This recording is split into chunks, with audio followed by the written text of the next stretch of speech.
Missed an episode of your favorite podcast? Choose from over a decade of content in our archives, not just the latest episode. All free at GCNlive.com. This is your call to action. Get prepared, America. Economy, survival, energy, disasters. This is USAPrepares.com. Informative radio, educational radio. Interact now by emailing instructor@USAPrepares.com or text at 434-390-7953. Class, please take your seats. Now, your instructor, Vincent Finelli. We're all set, cocked, locked. Here we go. Your dial set correctly to USA Prepares. We're delighted you're in class with us today. We broadcast 2 hours from high atop the Missouri Ozark Mountains, right here from the farm, off the grid. And if you'd like to call us, we'll pay for the call. 866-582-9933. And the listen line may be operational. And if it is, you can try it. 605-477-3249. 605-477-3249. We've been having some problems with it. And we've contacted Zeno Radio and let them know. And they've been working on it. So maybe it's up and running. I don't know. I haven't checked it this morning, but I will during the broadcast. Today, Kurt Wilson's with us. He'll be with us for 2 hours. Survival Enterprises. SE, the number 1.US. Welcome, Kurt. Good morning, Vinny. What's happening? Hey, Kurt. You know, I was thinking about you yesterday. And the reason I say that is I was at the local farm supply. And this is actually a chain. And they had out front pallets of T-posts. Now, these T-posts are those green fence posts that have barbed wire on them, class. Typically, they have barbed wire on them. And you pound them in with this tube. It's like maybe a 3-inch piece of pipe that might be 2 feet long. It's got a cap welded on the end of it. And you slide it over the end of the fence post, and you line it up vertically. And you make it plumb, and then you pound it down with this maybe 20-pound piece of pipe. And, you know, we use them a lot, and they bend and they break off sometimes, and we're adding fencing and cross-fencing all over the farm. Well, they typically sell for $5.79. They had a few pallets of them, and they were $2.49. I thought, wow. Stock up. Yeah. That's what I did. I stocked up, and so I bought a pallet load. And a pallet load is... Yeah, that's why I was thinking of you. I mean, I know someday you'll need them. Yeah. And I was thinking of you because I was thinking, you know, I'll bet you Kurt has a tough time buying one of anything. And is that true? Well, yeah, as a matter of fact, it is. And sometimes my wife looks at me like I'm out of my mind. Well, to give you an example, and this justifies why we do this. We go to yard sales up here in North Idaho. That's as soon as it stops snowing, we wait for the first yard sale to pop up because we have Californians that move up here, and they think that they're getting a hell of a deal, and it's going to be the greatest time of their life, and they're going to love to go skiing and snowing, and then they get stuck in 8 feet of snow, and it's cold and windy, and they after the winter ends, they say, "I'm getting the hell out of here," and they start selling their stuff for nothing. So I go to this one yard sale, and this guy has a box. It's 12 complete doorbell set, right? It's got the doorbell, the transformer, the button, 50 feet of wire. It's 12 sets, $5. And my wife goes, "What the hell do you need that for?" I said, "Because doorbells go out." And she goes, "No, come on." Right. One doorbell set's $35 over at Home Depot. Sure. So I got 12 for $5. So I stick them in my shed, and a year later, my doorbell goes out. So I walk out, grab a kit, walk in, install everything, and just for the heck of it, put in a new button on the front of the house. Everything's perfect. It's okay. And then I sell what I have left. I kept one of them and sold the other 10 for $20 at a yard sale. Yeah, great. Well, I can't say that I can match that. I only have 2 sets of doorbells. But the funny thing is, we've only been here 12 years, and I've never installed them. I've got the wire run through the stone. It's all ready. I mean, all I have to do is hook them up. But no one comes to the front door. No one has ever come to the front door. So I haven't installed it. I mean, this is kind of the way it is. People come to the back door at our house. I'm not sure why that is, but that even, well, actually, that's not true.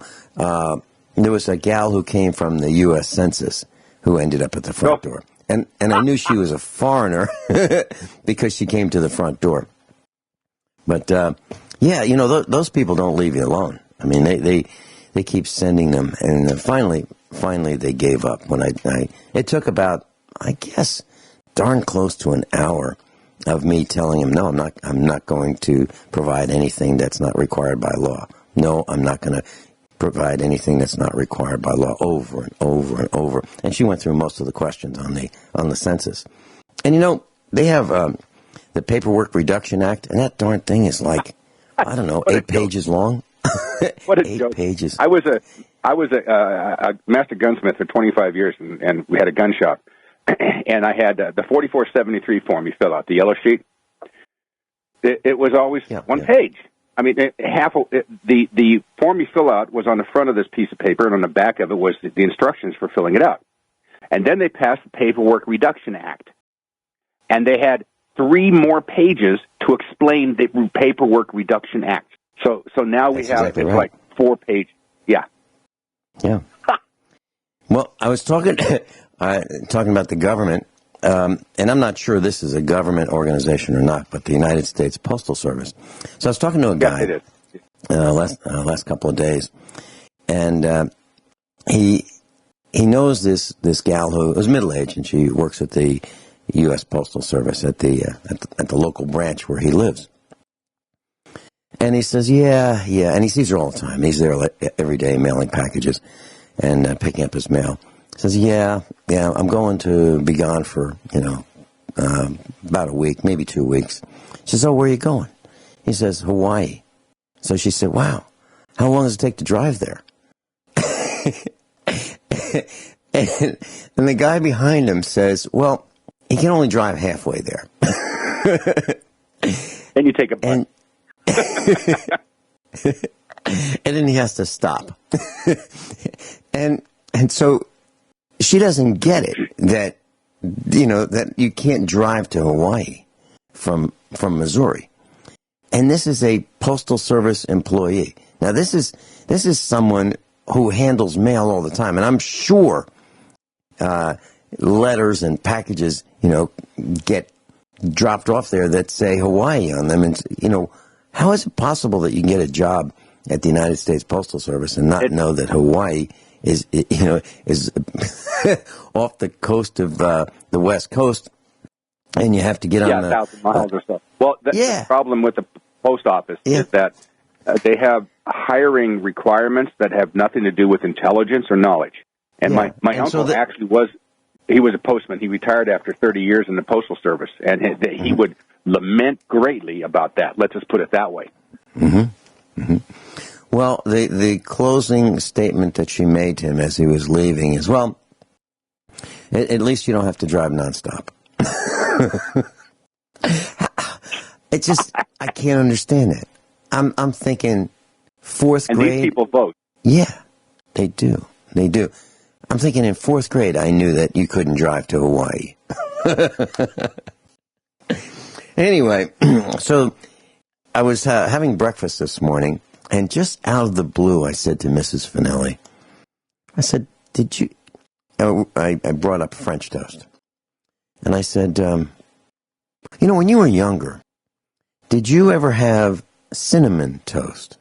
And what that is a combination of sugar mixed with cinnamon on top of toast. And that sometimes maybe butter, but mostly toast with cinnamon and sugar sprinkled on top of it. Yeah, said, that's what I ate every single day in high school. Yeah, and I had four pieces of bread, toasted, buttered, and cinnamon on it, and that and a glass of milk. That's all I ate. Yeah, and that's the way it was when we were younger. And so she said, but, my great-grandmother, for a treat, we'd go over to her house and we'd have a piece of bread with sugar on it. Now, the reason I'm mentioning that is life has really changed. I don't know anyone today who has a piece of bread with sugar on it for a treat. And what I'm trying to say is that wouldn't be considered a treat anymore. A treat might be something a lot more expensive than that. So life was a lot simpler back then in my wife's great-grandmother's eyes than it is today. And I'm not so sure that all the things that we do are, all that much better for us. I think it'd be nice to be a little more simple, a little more slow, a little more calm, a little more deliberate than this fast-paced, rapid lifestyle that many of us have. What are your thoughts on that? You use the word deliberate, and I can tell you that amongst all the others is it should have the highest priority. Because what people do is, let's say they're going to drive a car.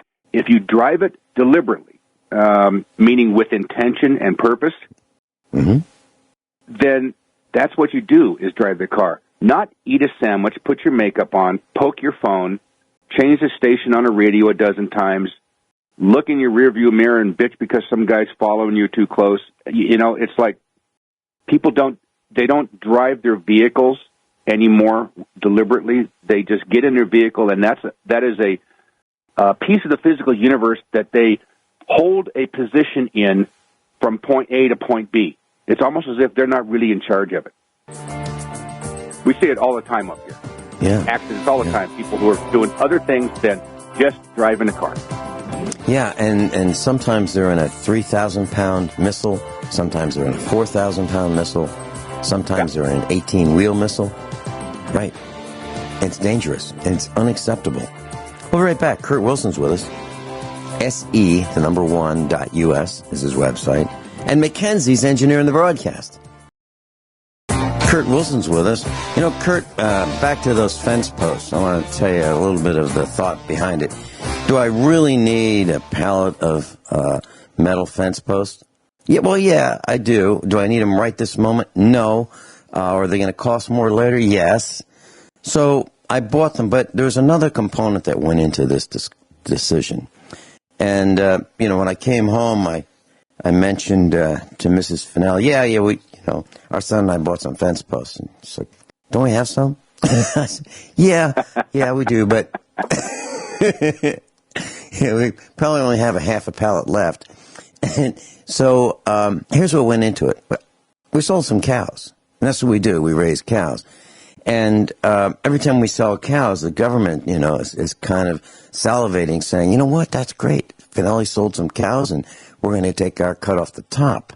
Well, I'm not going to let them do that. So I had a chance to reduce the amount that they want to steal from me. I'm talking about the federal government and state government. So when I have expenses, farm expenses, they are tax deductions. Now, here's what goes into this. Well, the federal government is considering eliminating some of our tax deductions. I mean, in order to lower our taxes, allegedly, they're going to remove some of our deductions. I'm not quite sure how that works, but that's what they want to do.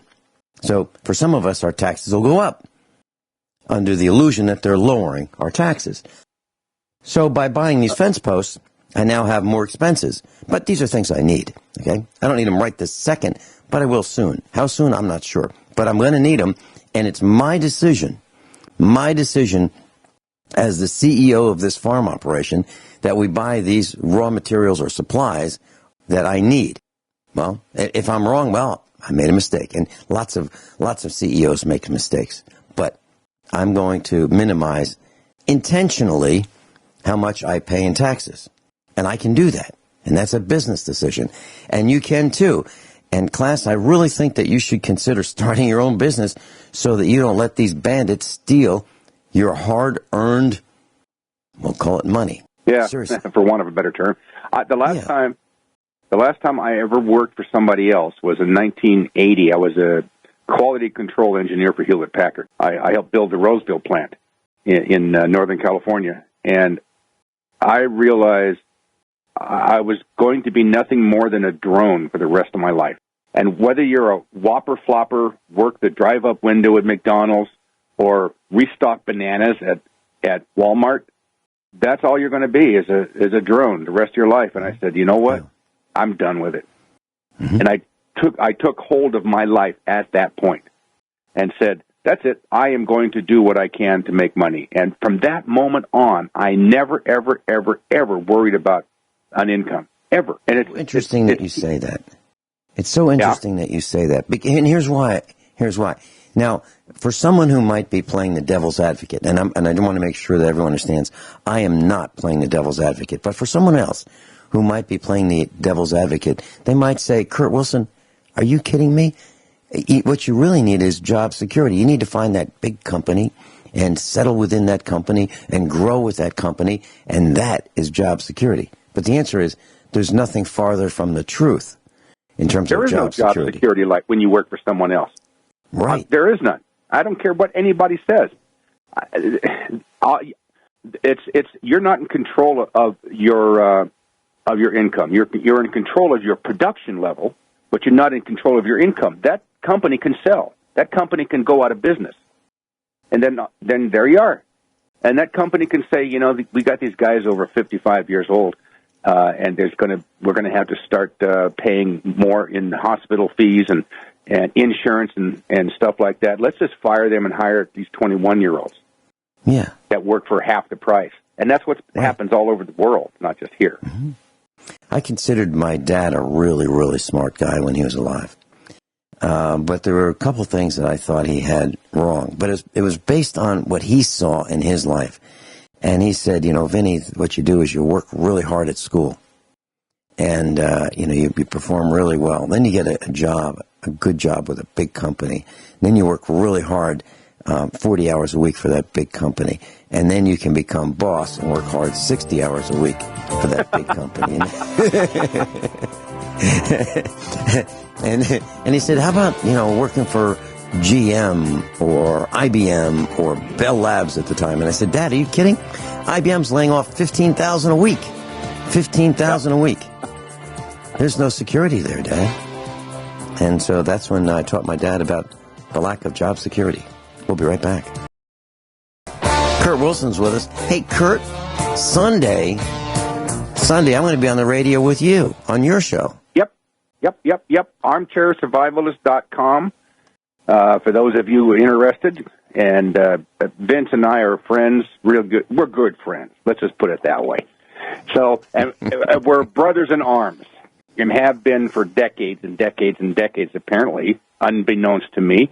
But that's fine. You'll find compatriots anywhere in the world you'll go, and you'll find somebody who has the same mindset you do in San Salvador, or in France, or in Canada. And it's great when you find him in your own country. But yes, he's going to be with me, ArmchairSurvivalist.com. I'm a investigative journalist, and my show is every Sunday. It's hosted by Scriptures. I just went blank. Scriptures for America. They are the world's largest shortwave Christian broadcasting network, and it'll be on. I'm on from 2 to 4 Pacific time. Even though I'm in North Idaho, it's still kind of weird. We're not Mountain Time; we're Pacific time. So Vince is going to be on 3 to 4 in the second hour, and so what is that? What time is that? That's 5 to 6 o'clock your time, or it's 2 hours difference. Mm-hmm. 4 to 5. Right, 5 to 6. Yeah, 5 to 6. Okay, I believe it's 5 to 6. Mm-hmm. You're Central. Yeah. So Vince is going to be on my show for a change, and we're going to talk. I'm all excited about that. we're going to talk about lubricants. But you know how that works. We start, and then we go into these tangents like crazy. Like right now, we might even talk about lubricant. Yeah, and I'm perusing your website right now, usaprepares.com, and I noticed that you have on November 1st you did an interview on CBD oil. Yeah, remember that? Yeah, Glenn. And thanks to you. Yes, thanks to you. You called me and you said, "Hey, are you trying it? What are you doing with CBD?" Well, I've got it right here in the studio with me. And during the commercial break, I took 2 pumps of CBD oil. Seriously, swished it around for 60 seconds. I got to tell you, you wanted me to be on oil of oregano. I did. I started getting better, and had a respiratory problem. It just wouldn't go away. And CBD oil, Glenn Parnham came on, and so between you and Glenn Parnham, I'm on CBD oil, and I got to tell you, it absolutely, in my opinion, absolutely, positively works. That's available from you on your website, right? Yeah, I have a special. Now, as an investigative journalist, I don't just look at something and go, "Oh, that's interesting," and then write a little article on it. I research it, and my son and I, Eric, spent the last year and a half researching industrial hemp plants and CBD, and we actually went to Las Vegas and met with all of the manufacturers. I mean, all of the manufacturers and importers. There was a trade show there, and I discovered that I know more than 95% of these people do. So I found a special CBD. I don't want to step on your toes on the CBD thing, but there's information people need to have. Share with us. Okay. You go to CBD, Charlie Bravo David, cbdsupply.us, and it talks to you about the different compounds in industrial hemp plants.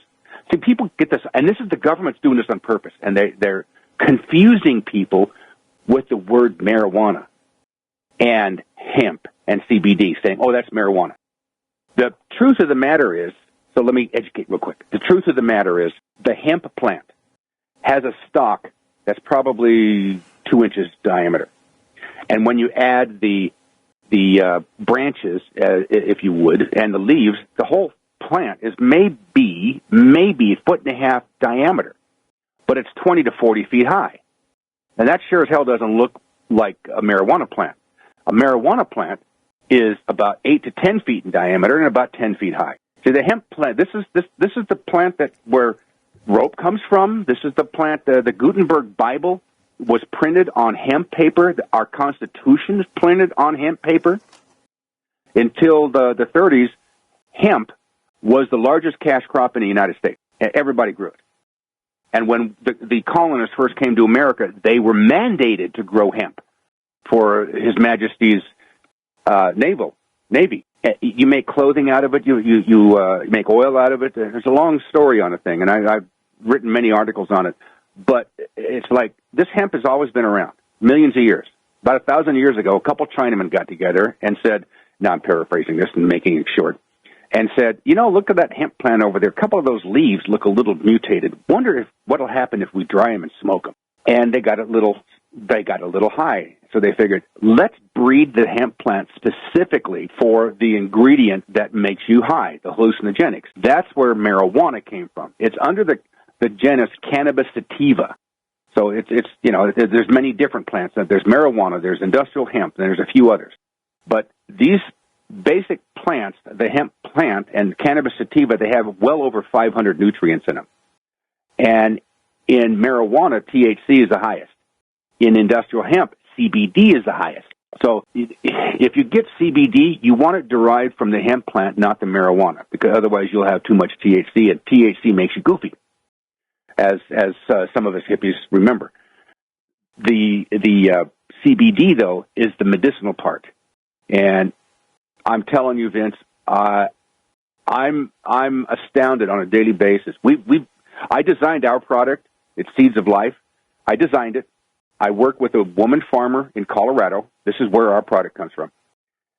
She's attached to the University of Colorado and authorized to grow and market this under the 2014, 15, 16, and 17 Food and Agricultural Bill. She's what's called an experimental farm. So my product is the freshest on earth. It's not imported. and it only has 2 ingredients. It has organic hemp seed oil and CBD oil. But there's a lot of different places popping up all over the United States selling CBD, and I can tell you this, it works.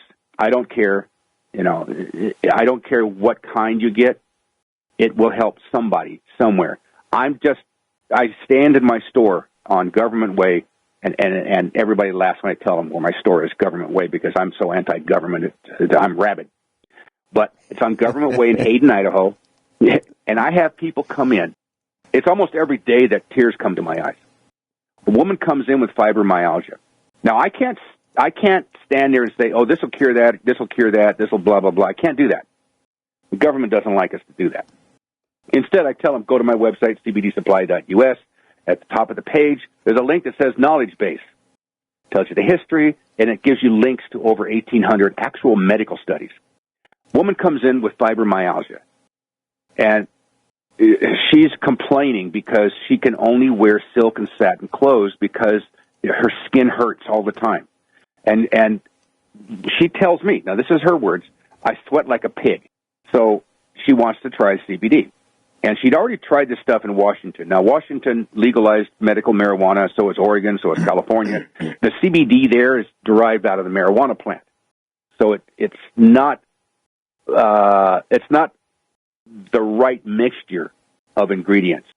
So she takes it home with her, and 2 weeks later comes back and she's wearing a cotton dress, and she says, "This is great. This stuff is great. The pain in my skin is gone."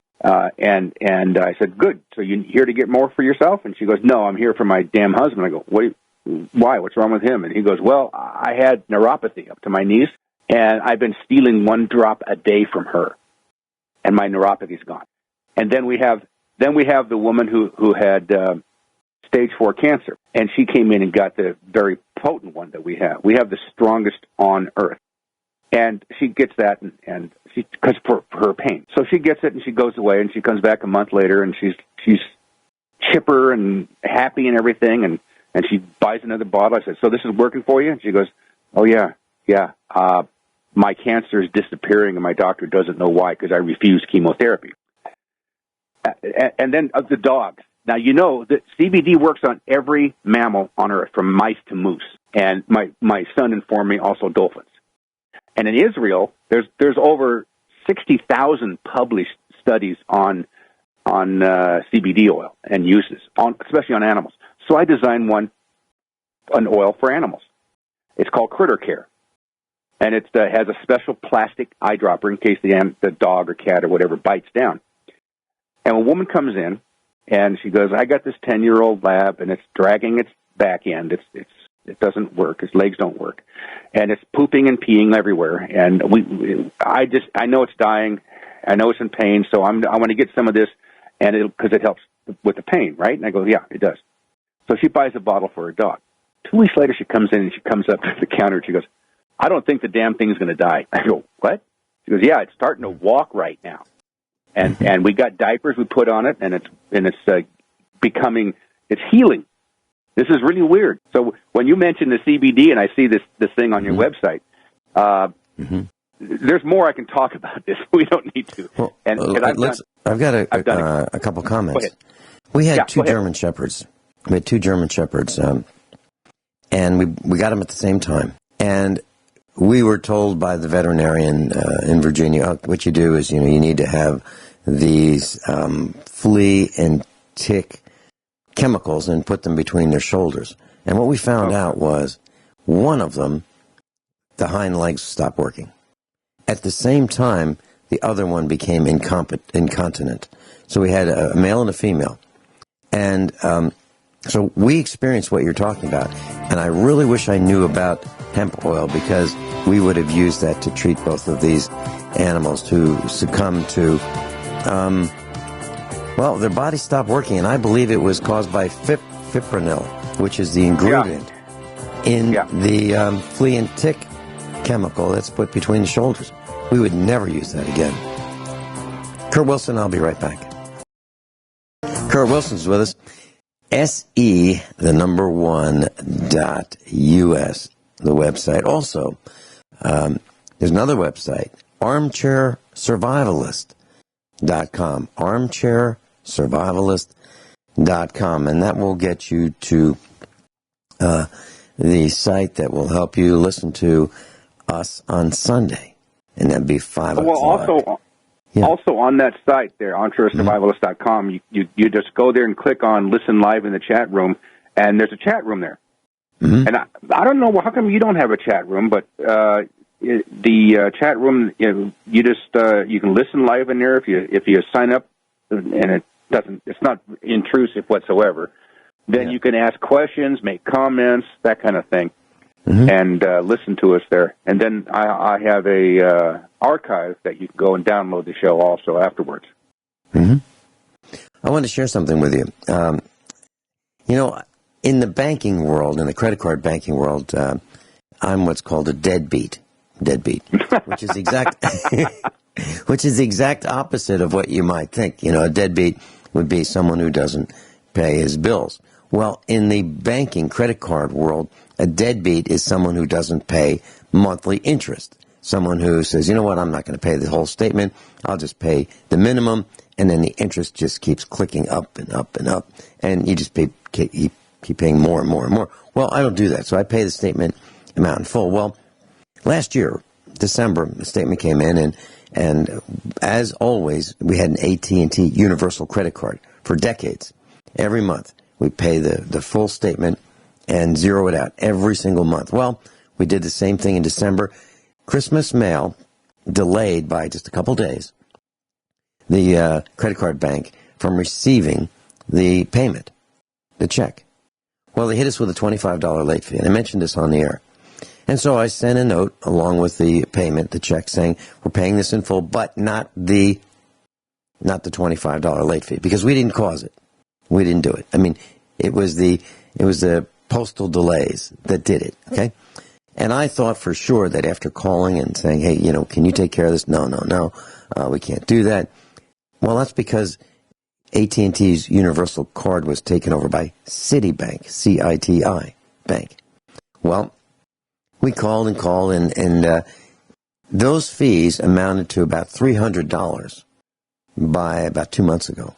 So from last December, till just a couple months ago, the original $25 late fee kept climbing and climbing to about $300. We'd call and they'd say, okay, we can take off this $170 fees and penalties, but we can't stop the $25 original fee.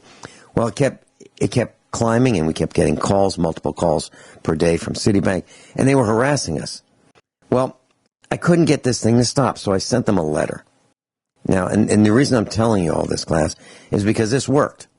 The phone calls didn't work. So what I did was I disputed the $25. Now, let's say you go and you buy something, and they charge you twice for it. Well, you can write to your credit card bank, and you just can dispute the overcharge. And it will probably be resolved in your favor, unless the merchant says, no, that was a valid charge. And then you keep writing letters back and forth. And whoever gives up first loses. Okay? Well, all I did was write one letter to the bank disputing the original $25 late charge. And I have in my hands a letter that came back from Citibank. Vincent Finelli, preferred MasterCard account. Dear Vincent Finelli, in response to your recent inquiry concerning your preferred MasterCard account, our records reflect that the balance on the above account is $0.00. If you have any questions, please do not hesitate to call or write our office. G. Goldberg, Vice President, Citibank, N.A. There you have it. They gave up. And all it did was take one letter. But until that point, 2 calls a day, harassing us. And the statements kept piling up with more and more charges. Now, we don't have any more of that AT&T Universal Card, which we loved, because Citibank destroyed our confidence in that card, all by themselves. We'll be right back. Kurt Wilson's with us. We're going to talk about lubricants, things you need to know. Everyone all set, cocked, locked? Hour number 2 of USA Prepares. Kurt Wilson's with us. Website is armchairsurvivalist.com. Armchairsurvivalist.com. And Kurt, the reason I was mentioning the credit card dispute last hour, and I just want to go through this very quickly.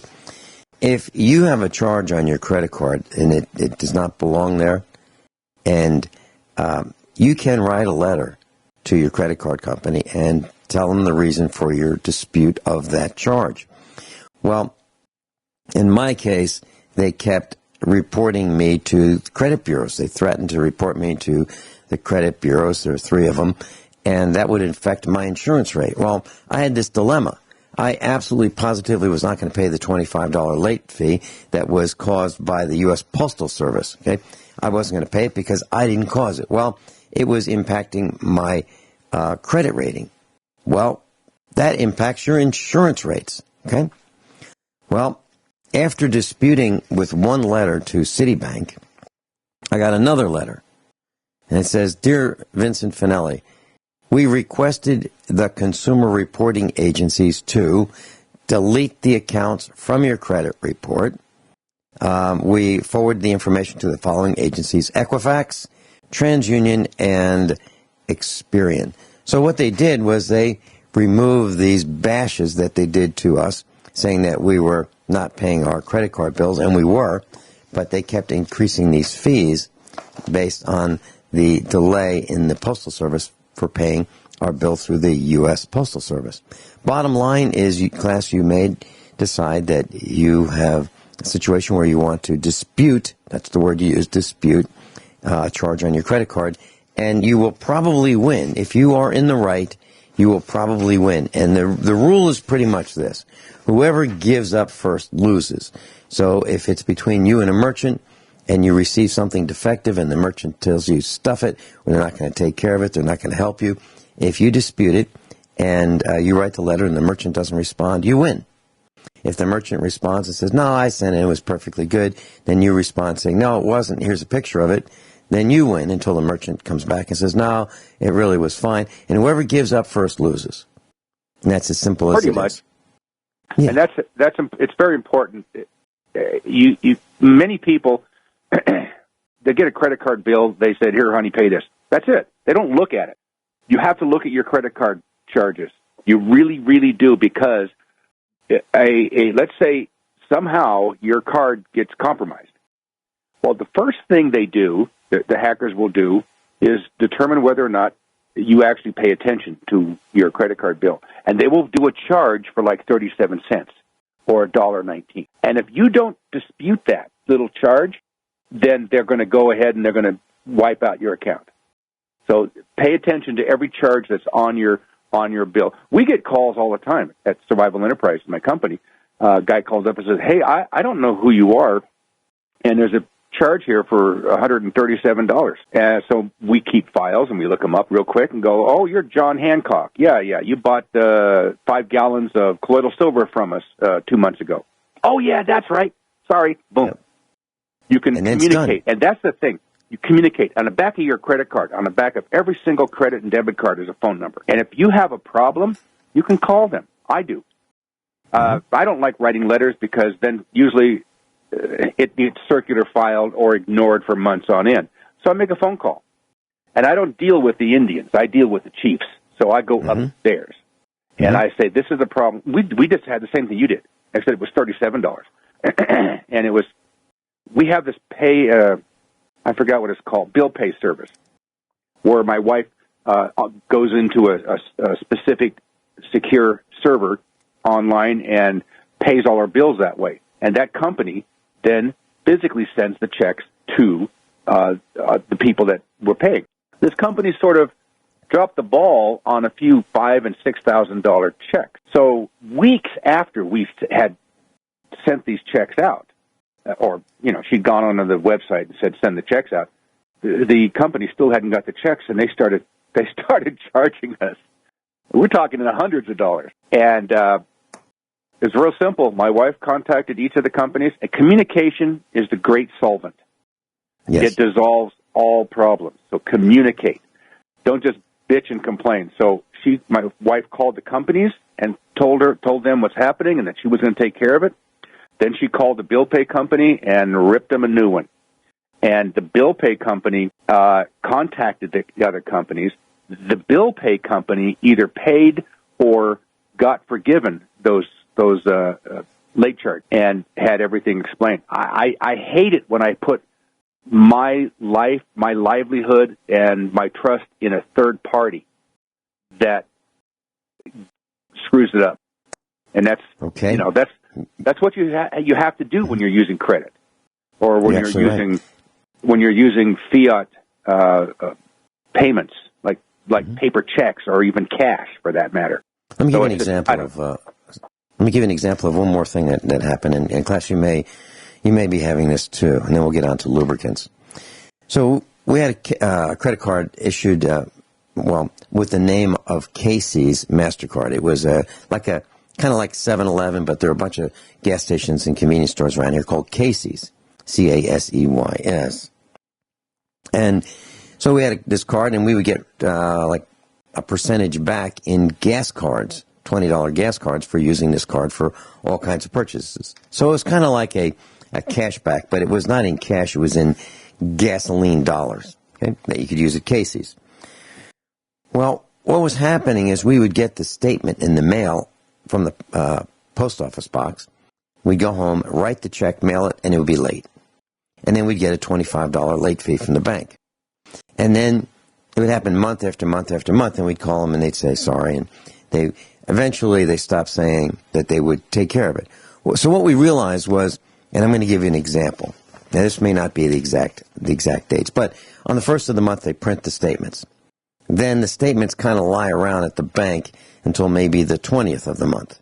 Then they mail them out. Then you get them on the 25th of the month. You pay them on the 26th of the month, and they're late because they have a 25-day period from which from the printing of the statement to when they receive it. So the checks that you send them are always going to be late, no matter what. And then you get the late fee. And I think the banks were doing this, or this particular bank was doing it on purpose. Well, I called the chief financial officer of Casey's, and I said, I want to let you know what's going on. You've got your name on the front of this credit card. And people like me are getting mad at guess who? Casey's. We're not getting mad at the bank that issues it, that little tiny print on the back. We're getting mad at you. And because we think you are ripping us off. And we know it's not really you, but not everybody knows that. Just wanted to let you know. So I had this, and I've got his name and number in my Rolodex, and we would chat. And I said, in one call, I said to him, you don't have to use this particular bank. Do you know what? They stopped using that bank. That complaint. I said, I used to work for a credit card bank, and here's what happens. Here's how it works. And I explained the whole thing to him. And he got frosted, not at me, but at what his bank was doing and tarnishing the Casey's name. They dumped that particular credit card issuer with the Casey's name on the front of the card. Absolute true story. So, class, your influence counts. Please use it. And sometimes you can have, dramatic results, like the one I just told you about. Absolutely true story. So, Craig. Persistence. Lubricants. Persistence. Lubricants. Okay, lubricant. Yeah. A lubricant. Now, people think, oh, yeah, I know what a lubricant is. Well, let me tell you what it is. It's a substance, and originally organic, introduced to reduce friction between surfaces in mutual contact, which ultimately reduces the heat generated when the surfaces move, like in a motor. Mm-hmm. It may also have the function of transmitting forces, transporting foreign particles, or heating or cooling the surfaces. Mm-hmm. Okay, that's what a lubricant is, and it covers all kinds of different things that have two surfaces that are pressing against each other. If you don't have a lubricant, these surfaces pressing against each other create friction, which in turn creates heat, which in turn breaks down the surfaces. They have found lubrication in chariots 1,400 years before the birth of Christ, and they were just fatty deposits from animals that they would wipe on the axles. So lubricants are used for all kinds of different things, and they were originally organic, right? Like pig fat, that kind of stuff. The prairie wagons that came across the United States, that people, the Conestoga wagons and stuff, they would have buckets of animal fat hanging below the wagons, and they would, each time they would stop, they would take a brush and they would smear some on the axles of the giant wheels from those Conestoga wagons, and that was standard. And in some old movies, you can actually still see that. You'll see a wagon that has this bucket hanging underneath of it, and people generally don't know what that is. But to be true, they have to put that in the movie. And so the lubricants that were used worldwide were mostly organic until about 1870 or so. There was a company trying to distill kerosene in a certain manner. And after they distilled this kerosene, they realized there was a glop, for want of a better term, left over. And they thought, what is this stuff? And it was really slippery. And it maintained its slipperiness through testing of heat and motion. And that's where they started using oil-based lubricant. And that was in the late 1870s. Yeah, we're going to talk more about lubricants with Kurt Wilson. ArmchairSurvivalist.com. We'll be right back. Kurt Wilson's with us, and he's teaching us about lubricants. We're talking about the Conestoga wagons, the bucket that hung from the wagons, and please continue, Kurt. Yeah, just that guy that discovered a distillation of kerosene that was gooey could be used as a lubricant instead of using organic lubricants, ended up in a few years becoming mobile oil. Yeah, big long story on that. And when I do a show, by the way, everybody at armchairsurvivalist.com, when I do a show, I post my show notes. So you'll have the ability when we do this show, because we're going to do the same show kind of on Sunday, that if we get around to it, on lubricants. And I will have I'll have the information posted on it. But there's many different lubricants out there. And again, people just kind of blow past this. But if you look at it, at any man, and I mean man, I don't mean some wussy millennial, I mean like Vincent or me, you look at any man's shop, you're going to find a dozen different types of lubricants out there. WD-40 is not a lubricant. WD-40 is a water displacement. That's what WD stands for. And many people think, oh, WD-40, I'll just spray something with a lubricant. No, it has its own job. You have spray lubricants. You have the kind you get jars of grease, little tubs of different types of grease, molybdenum grease and Teflon grease, and these are what you use to repack bearings with and wheels. And some of these lubricants, and lubricants could be anything from real lightweight oil that you put a drop between your finger and thumb and roll it around, and it could barely be seen and felt, to thick goo that would go in oil drilling, and on the pipes and the drills and stuff. They use that kind of stuff. So there's many different types of oils that you can use, or lubricants, and each one, you'll have a different place for them. There's special lubricants for the fan bearings on little computer fans, and there's special lubricants for your rear end, and there's special lubricants for the inside of your motor, and there's special lubricants, for all kinds of stuff. Yeah, yesterday, somebody came in my door. Now, it was like 32 degrees outside yesterday, and somebody came in my steel swinging door at the store, and it's like, ew. So, see what happens in cold and heat, metal expands and contracts. So when it gets cold, it contracts, and then things that squeak really start squeaking. So I have a can of this special Teflon spray that I got, and I go out there and done. It's fixed. Mm-hmm. People don't use lubricants unless they're really trained on them. How many of you out there have a car that you open the door and it's like, well, lubricant, oil it. That's a really bad situation. Yeah. Letting your car door squeak like that wears out the hinges. And here's what happens. That's right. The next thing that happens is the door sags. Then you can't close the door. And all you had to do to prevent that was lubricate the door hinges. And so here's what happens, literally, class. People who are really meticulous about keeping their car looking clean will wash inside the door, the door posts where the hinges are. They want that to look absolutely meticulous. What happens is water gets into the hinges, displaces the lubricant that's there, causes the hinges to squeak, causes the hinge pins to wear, then the door sags. Literally, you'd probably be better off not washing those hinges. And then you won't have that problem. But if you do wash them, make sure you lubricate them. That's it. Well, yeah, and this is a major thing. And I teach people, if you hear something or a sound stops being heard, there's something wrong. So pay attention immediately. Don't just say, well, I'll take care of that down the road. Down the road ends up blocking your wheels. I did that when I was younger. I had a 1951 Ford milk truck and that I turned into a little camper, and I was driving up to Oregon. So on the way up there, I'm hearing this. What the hell is that? Ah, well, it's nothing. I don't feel any shaking or anything. I'll just keep going. And it kept getting louder and louder and louder. All of a sudden, bam, my wheels locked up. It was a front wheel bearing going out. And if I'd have listened to that 10 miles earlier, I could have pulled off to a repair shop and had a bearing replaced. Instead, I had to spend a day on a highway doing it myself. Yeah.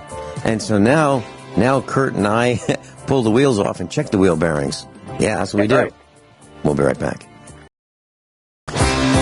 Kurt Wilson's teaching us about lubricants. Kurt, one of the things I'd like to share with our class today is that I reuse oil. Maybe not in the way many might think, but let me just define what I'm saying. So if I have a gasoline engine and I use synthetic lubricant, synthetic oil in that engine, what I do is I will, at the proper drain interval, I will drain that oil into a clean container. And then I will pour that oil, when it's cool, back into the original 4 or 5 quart plastic jug that it came in. And I'll take a permanent marker and I'll write used oil on there. And then what I'll do is I'll let it set for about a month undisturbed. And what happens is the heavy particles settle to the bottom. Then I can pour it off very carefully into another clean container that fresh motor oil came in. And what I'll use that for is, let's say I have a baler that has chains on it that drive the mechanisms and the gears and the pulleys and so forth. I will lubricate those chains with that oil. Why? Because they're going to get dusty anyway. And this oil is great oil, and the heavy particles have settled out of it. Sometimes I use a coffee filter to filter, or 2 of them, one on top of the next, to further filter the oil. But in addition to that, let's say I'm drilling holes in metal. I will lubricate the drill bits often. I mean really often. Before I start, I lubricate that spot I'm going to drill. I stop when I'm drilling. I cool off the tip with another drop of oil, and then another drop, and so forth. And what I'm saying is the drill bits, you can drill hundreds of holes in metal if you keep the drill bits, the tips cool. And you can use oil for that. So you can use used oil for that. Now, I don't really like using black diesel engine oil that's been used. That's kind of messy.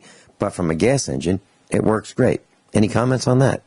Yeah. Now, you're just talking about synthetic oil, not normal oil? Well, I even use what's previously been called dyno oil. Yes, conventional and synthetic, but mostly I use synthetic oils. Okay. What happens with lubricants is it's called lubricity, meaning its ability to stay slippery, for want of a better term, and thickness. You have the word viscosity, which mainly means thickness of or strength of thickness. And like you have different grades of oil. We're talking about internal combustion motors here, basically. You would have 20 grade oil, which is basically 3-in-1 oil, which you would put on sewing machines and things like that. And then it gets up into 40 grade and 50 grade even sometimes 60, and then 90 grade. And as it goes, the numbers go up, the thicker the stuff is. So some things have sloppier tolerances, like rear ends, and you can use a thicker grade oil. When you're working with tight tolerances, like firearms, you have to have lighter grade oil. But the oils tend to break down, meaning their ability. Well, it's like if you've changed oil, you put in like 30 grade oil into a motor, and then after a few thousand miles or more, you decide to change the oil, and you pop the plug, and it drains into a pan, and it's black. It's black. It's because the oil's destroyed. It's burnt. There's no more protection left in that stuff. And at that point, and that's what diesel oil is not really good for reusing unless you burn it in a oil burner for heat, because it breaks down so fast. And when you get the oil that's black, you're not going to reuse that stuff unless you can, again, use it to burn for heat. Right, and that's why I mentioned gasoline engine motor oil. Yeah, rather so than that's what I reuse. I don't use diesel engine oil. So you can reuse it for all different things. My grandfather never threw oil away, ever. He would, exactly like you do, he would take it out, but he filtered it when it was warm. And he got all the chunks out. First thing he'd do is he had a magnet that he ran through it. Mm-hmm. And if he found metal particles, you're like, oh, crap, that's a whole new can of worms. Sure. Got to find out where that metal's coming from. Right. But they would filter that oil down, and they would use it for everything. They would use it to wash. They used it to wash wheel bearings in. Yep. Mm-hmm. Okay, so you don't use solvent or gasoline. They would actually use the oil, the old filtered oil, to wash other metal particles in. They would, when they were rebuilding motors, they would use that oil to wash off parts of the engine. In their tractors, they used it for lubricating all of the different wear surfaces. We had to do this. We were poor. We were poor. You were talking about a piece of bread with sugar on it was great. When our clan got together, and there's usually like 50 to 100 of us, it was a spaghetti feed because we couldn't. And if we were lucky, there were meatballs. But most of the time, it was just spaghetti, and it was all handmade. Everything was. But the oil loses as it heats up. It loses its viscosity. It becomes thinner and thinner and thinner and thinner. When I was a kid, I used to go to the gas stations, and between the gas pumps, there were these racks that had these glass quarts of green oil, and had a little nozzle for 25 cents. Yeah, and it's because cars smoked like crazy because the oil wasn't thick enough to protect the cylinder walls from the scraping up and down of the rings on the pistons. So every time I filled up with gas, I'd buy another quart of oil. I had a 48 Dodge pickup, 6-cylinder, and every time I filled up, I'd pour a quart of oil in there, and it was cool. You don't give the guy a quarter, Kendall oil, and pour it in there. Kendall oil, by the way, is now Conoco. Over the years, it got bought out, but now, as time came forward in time, these lubricants became more complicated and lasted longer. Now I have a Prius. Don't laugh. I have a Prius. 10,000 miles between oil changes. Yeah. Because you use a special type of synthetic oil that just doesn't get dirty, and the engine runs clean. Of course, I change it every 5,000 miles. I don't care what they say. When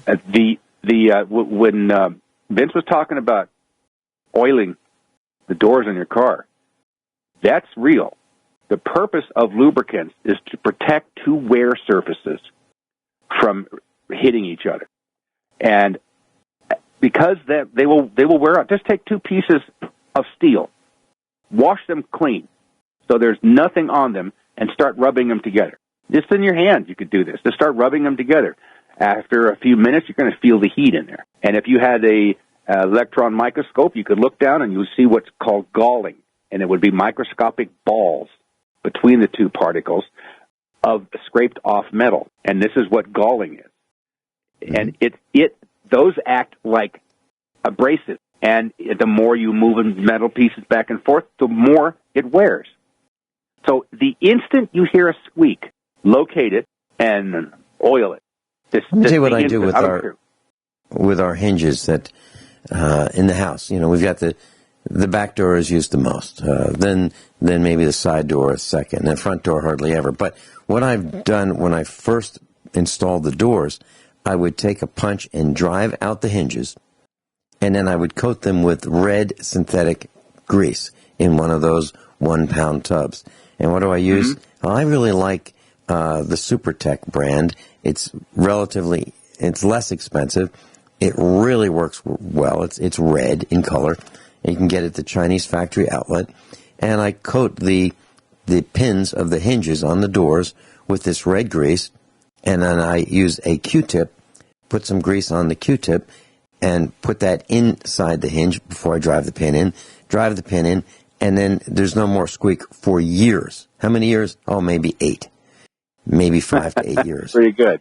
Yeah. Yeah, I really like the synthetic. However, you know, it's red. It kind of comes out red after you first drive the pins in. Then you wipe that off with a paper towel, and then you don't have red grease coming out on your paint. But that's what I do. I really like the red grease, and I use that same synthetic red grease for wheel bearings. Now, I have multiple tins or tubs of this in the 1-pound size.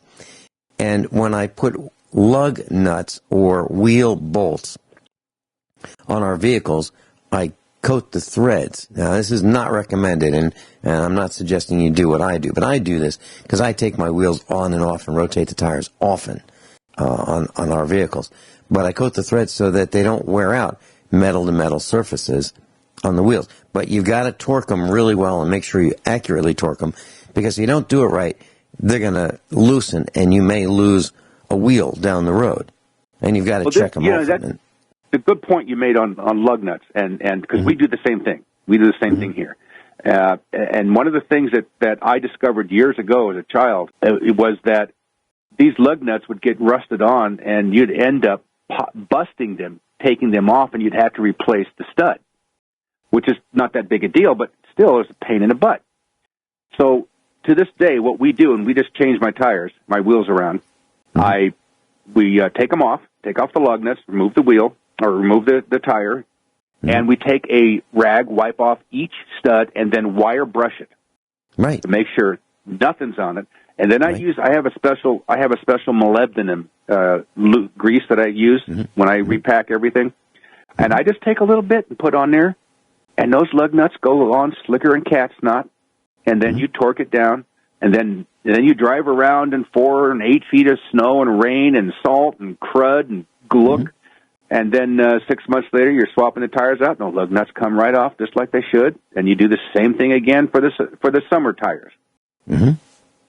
Yeah, that's what we do. And here's another tip, since you're talking about really cool things to do. We have a parts washer, and it's like a 30-gallon steel drum with a sink on top of it and a lid. And they recommend you use this aqueous solution, a water-based solution. Well, I don't like that.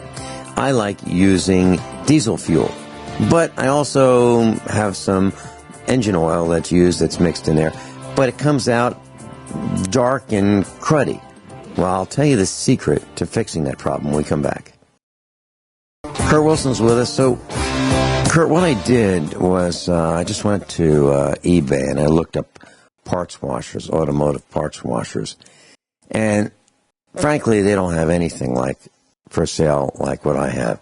So I have this 30-gallon, I've had it for a couple decades, at least 20 years, 30-gallon steel drum with a sink on top. And this was manufactured as a parts washer.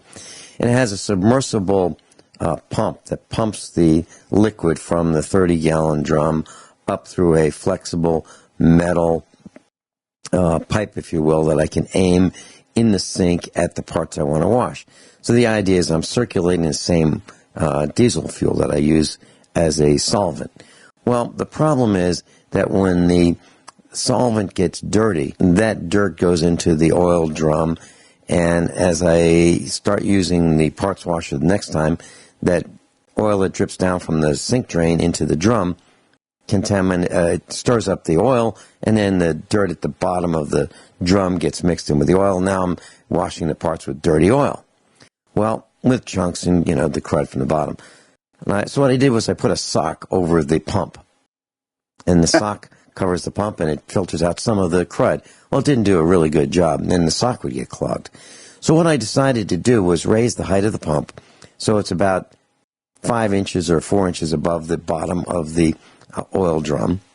And then I put in a gallon of water. And what happens is the oil, the diesel fuel, rides on top of the oil. On top of the water. And the crud settles down through the oil, the diesel fuel, into the water, and it stays there. So now I have clean oil. Now it gets the color of motor oil. It doesn't stay crystal clear, but it doesn't have any chunks in it anymore. And I've been doing that for at least 10 years now, and it absolutely works. Have you heard of that? I got a question. Yeah. Well, yeah. That's what I had one for 25 years.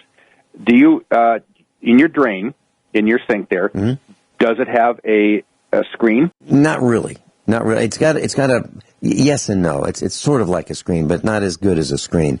So the little parts don't. It prevents the little parts from falling through into the bottom. Well, is it a round? It's round? No, the drain is round, yes. Mm-hmm. Okay. And it's removable, you can lift it up? Oh yeah. Mm-hmm. Okay. Mm-hmm. Then it's standard drain for these, and I forgot the name of the company that services these. They would come out every month. Safety Clean. Safety Clean, yes. Okay, contact them. They have a mesh that goes in there, and they also have a fabric filter. The whole thing slips right in there. It's very simple. Contact them and say, hey, I need the filtering stuff for this unit that I have. Right. And it's real, and it did, and it worked. I bought like a dozen different spare filters for it, the fabric ones, because they clog up, and it'd blow your mind how much crap that you wash off. We use it in the shop. We not just for mechanical parts, but for all firearms. Every firearm that came through there, that's how we cleaned them. And we clean wrenches, nuts, bolts, sockets, ratchets, everything you possibly think of in the automotive shop, we clean in them. And it really, really works well. One other thought, we were talking about magnetic, using magnets, and we have been replacing our drain plugs on all of our engines with magnetic drain plugs now. All of them. And I think it's a great idea. And how much do they cost? About $3. Yeah, it's just the simplest thing that all cars used to have those. When I was a kid, every time I changed oil in any car, there was a little. I'm asking why are there pieces of metal stuck to my drain plug? Well, it's because it's a magnet. They don't do that anymore. By the way, the best lubricant to use and cleaner for firearms is Mobil 1 synthetic oil. It is phenomenal. You use it to clean your gun with, and then you coat your gun down. And the other thing, instead of lubricating, that lubricants are for, is also for treating metal surfaces so they don't corrode or rust, and that is vital. And do you have a particular? Do you have a particular grade of Mobil 1 that you like? Is it like the European formula or the old car formula, or which one do you like? No, just the cheapest stuff. Just the cheapest Mobil 1. A core will last somebody 10 years for cleaning guns and stuff. And then when I treat guns, when I do trigger jobs, I use a lubricant called Duralube. There you go. Kurt, thanks so much. See you Sunday.